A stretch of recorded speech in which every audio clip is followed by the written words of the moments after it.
Halo teman-teman, selamat pagi. Assalamualaikum warahmatullahi wabarakatuh. Kembali lagi bersama saya Wahono Channel. Kali ini saya berada di Ansan. Nah, ini jembatan yang sering buat konten-konten teman-teman ya.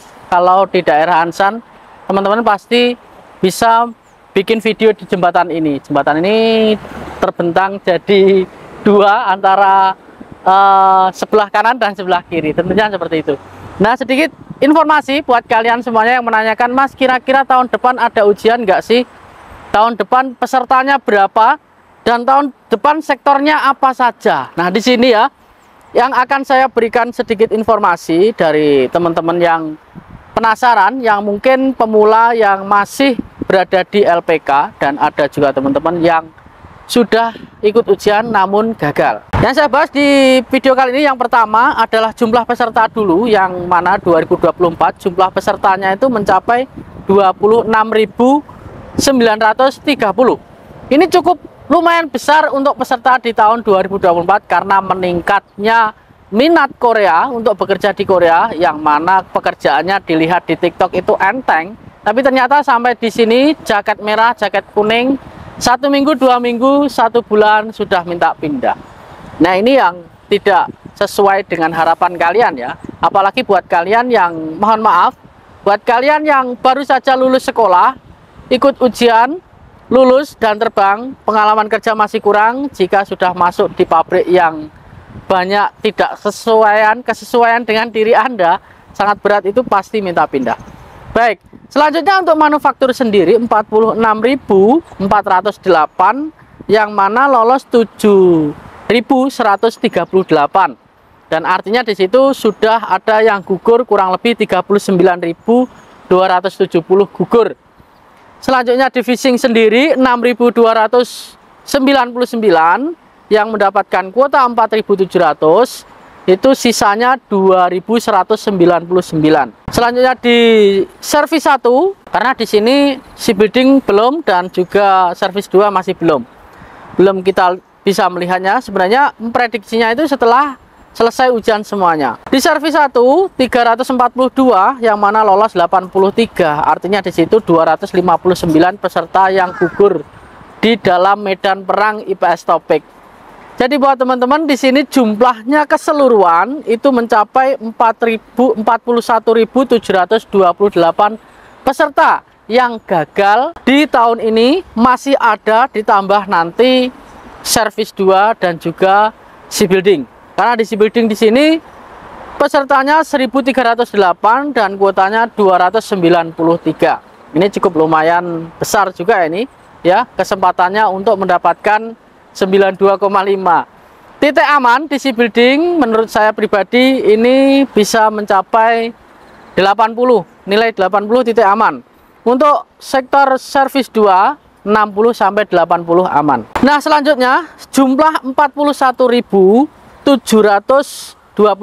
ini masih teman-teman yang gagal. Belum lagi ditambah teman-teman yang baru saja mau ikut ujian ataupun baru masuk di LPK, itu akan semakin banyak dan semakin membludak.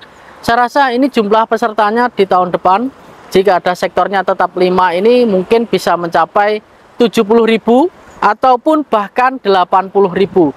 Bang, kuotanya habiskan dulu ataupun rosternya habiskan dulu supaya nanti bisa cepat terbang baru buka lagi ujian. Kita tidak bisa mengatur seperti itu. Yang bisa memberikan informasi, atau maksud saya yang memberikan ujian IPS Topik itu hanya HRD Korea. Kewenangan semuanya ada di HRD Korea. Diadakan ujiannya atau tidak itu tergantung HRD Korea. Jadi kita nggak bisa membuatkan peraturan sendiri. Kita hanya bisa melaksanakan ujian dan bisa melaksanakan nunggu SLC, dan kita melaksanakan belajar bahasa di LPK ataupun mandiri. Selanjutnya ada berapa sektor di tahun depan? Sektornya yang sudah pasti itu ada 5 sektor, yaitu manufaktur, fishing, shipbuilding, sektor 1, servis 1 dan servis 2. Mungkin ini akan ada lagi satu lagi perhutanan. Kehutanan ya, di sini kehutanan. Jadi nanti akan saya sepil untuk pekerjaannya apa saja. Jadi simak betul-betul supaya teman-teman nanti tidak kaget pekerjaannya yang ada di Korea itu apa ketika mengikuti sektor perhutanan. Nah, untuk servis 2 dan servis 1 ini karena perdana belum ada informasi secara detail dari teman-teman yang sudah bekerja di servis. Kemarin ada yang terbang, namun belum ada informasi secara detailnya. Untuk pekerjaan, saya rasa nanti akan saya buatkan video sendiri terkait perhutanan dan juga servis 1, servis 2, dan si building yang sebenarnya apa sih pekerjaannya, nanti akan saya langsung ke narasumbernya langsung. Jadi buat teman-teman, insya Allah di tahun depan ini akan dibuka secara langsung 6 sektor buat kalian semua yang masih pemula. Jadi perhatikan, kalau kalian memang pinter dalam bahasa, usia masih di bawah 36 tahun, ikuti terus manufaktur, gas ya, sampai kalian dapat untuk manufakturnya. Nah, mungkin itu saja yang bisa saya sampaikan. Buat kalian yang masih ragu untuk mengikuti manufaktur, bisa ke servis ataupun si building. Fishing saya rasa tahun depan ditutup nggak sih mas? Kita buat videonya lain waktu untuk terkait fishing, supaya kalian nanti tidak khawatir di fishing dan tidak takut untuk ikut proses fishing. Akan saya buatkan videonya sendiri. Mungkin itu saja yang saya sampaikan terkait berapa pesertanya, adakah nanti sektor baru di tahun depan, dan apakah ada ujian lagi di tahun depan. Insya Allah tetap ada jika HRD tidak memberikan informasi kejelasan terkait ditutupnya di tahun depan. Semoga bermanfaat. Sampai ketemu lagi di video selanjutnya. Salam, kegagalan adalah kunci dari keberhasilan. Annyeonghaseyo.